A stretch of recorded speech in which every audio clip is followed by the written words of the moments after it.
The knowledge obtained through observations and experiments is known as science.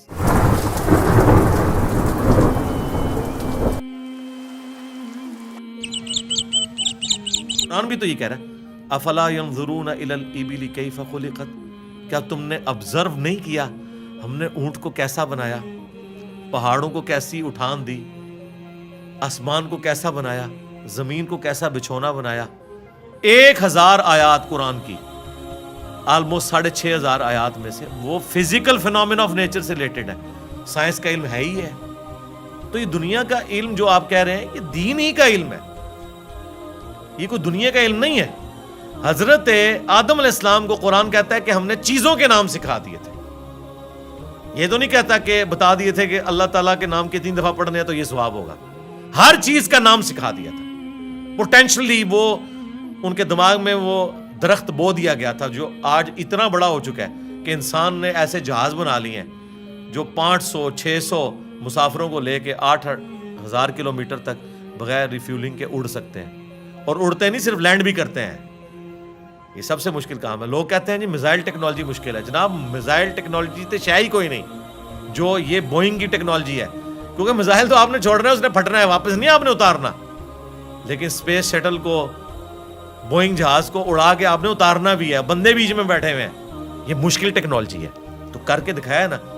ये इंसान जब भी कोई चीज डिस्कवर करता है ना, सबसे पहले उसका नाम रखता है। तो पोटेंशियली आदम अलैहिस्सलाम को तमाम चीजों के नाम सिखा दिए थे जो फरिश्तों को भी नहीं आते थे। इंसान की फजीलत उसी अक्ल की वजह से। तो ये कोई दुनिया का इल्म नहीं है, ये अल्लाह ताला का फेल है। ये कायनात है कि नहीं? कुरान अल्लाह का कलाम है और कायनात अल्लाह का फेल है। अल्लाह ने बनाई है ना, क्रिएटर ने। अल्लाह के फेल का इल्म हासिल करना ये दुनियादारी कैसे हो गई? ये दुनियादारी उस सूरत में होगी जब इसके बाद आप खुदा को ना पहचाने। वो तो सर कुरान पढ़ के भी अगर आपने खुदा को नहीं पहचाना और कुरान बेचने का जरिया और चंदे कमाने का जरिया बनाया, तो आपसे एक फिजिक्स का प्रोफेसर बेहतर है। कम से कम उसने खुदा की किताब को तो नहीं बेचा। तो आज साइंस की बरकत से मेरा ख्याल खुदा का तारुफ जितना हमें हुआ है, हमारे इस्लाफ को नहीं था। और आज जिस बेहतरीन अंदाज में हम क्रिएटर का तारुफ एक इंसान के सामने रख सकते हैं, आज से पहले तसव्वुर भी नहीं था कि ऐसा भी हो सकता है। स्ट्रक्चर ऑफ डीएनए, जीन्स की स्ट्रक्चर, सरकार अकल दंग रह जाती है।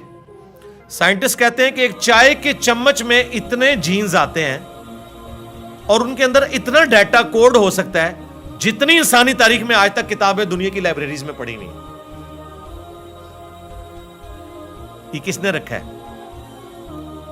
एक बीज के अंदर इतना डाटा रख दिया कि 6 अरब गुना बड़ा दरख्त बनता है और साल हर साल फल देता रहता है। सब कुछ उस बीज में से निकला हुआ है। दुनिया की कोई हार्ड डिस्क इसको स्टोर नहीं कर सकती। आज से पहले ये तफसीलात हमें नहीं पता थी ना। एक इजमालन पता था कि अंडे में से चूजा निकल आता है। सरकार ये वो डिटेल्स जो अब साइंस हमें बता रही है, आज से पहले किसी को, यानी एम्ब्रियोलॉजी की फील्ड और इलेक्ट्रॉनिक माइक्रोस्कोप जो 1980 में आके ऑलमोस्ट फाइनल हुई है, इससे पहले किसी को पता था कि मां के पेट में बच्चे की डेवलपमेंट कैसे होती है?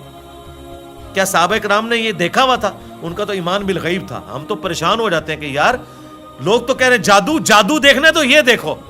कभी नेशनल ज्योग्राफिक या डिस्कवरी चैनल के ऊपर जब वो फास्ट करके मूवीज चलाते हैं कि एक बीज फूटता है, उसमें से कोंपल निकलती है, फिर बनते बनते दरख्त बन जाता है या फूल, वो जादू हो रहा होता है। अंडे में से चूजा निकलना चाहिए। असल जादू ये हो रहे हैं जो अकल दंग है, लेकिन हम इन मोज़ात के आदी हो चुके हैं। तो आज खुदा का तारुफ मेरा ख्याल है साइंस की बरकत से अल्हम्दुलिल्लाह बेहतर तरीके से हम अपनी यंग जनरेशन को खुदा का तारुफ करवा सकते हैं। और इससे बढ़कर साइंस की बरकत से आज दीन इतना आसान है कि अगर कातिब के लिखने पे कुरान होता, आज दुनिया के हर मुसलमान के पास कुरान ना होता।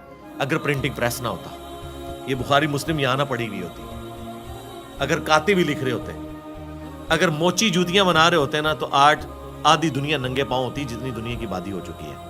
तो साइंस ने हमें दीन पे चलना भी आसान किया है। आज मसाजिद के अंदर जितनी फैसिलिटीज आपको नजर आ रही हैं, ये अजमेर शरीफ वालों ने दी हैं आपको, ये बगदाद शरीफ वालों ने दी हैं, ये रायविंड शरीफ वालों ने दी हैं आपको, मुल्तान शरीफ वालों ने दी हैं? नहीं सरकार, ये साइंस ने आपको दी हैं। तो हमें तो साइंस को गले से लगाना चाहिए था کہ اس نے ریلیجن پہ چلنا سا. یہ جو میں اور آپ بیٹھ کے بات کر رہے ہیں, آپ 1 روپیہ بھی خرچ نہیں کریں گے اور دنیا کے سارے بر اعظموں میں آپ کی ویڈیو پہنچ جائے گی. اگر آپ کو کوئی ٹی وی چینل انٹرنیشنل خریدنا پڑ جائے, آپ کی نسلیں بھی پیسہ جوڑیں تو نہیں خرید سکتی. یوٹیوب نے آپ کو فری دے دیا, الٹا آپ کو مونیٹائزیشن کے وہ پیسے بھی دیتا ہے اپلوڈ کرنے کے. سرکار, یہ سائنس کی برکت سے سب کچھ ہوا ہے نا. تو احسان فراموش نہ بنے, سائنس نے آپ کو بہت کچھ دیا.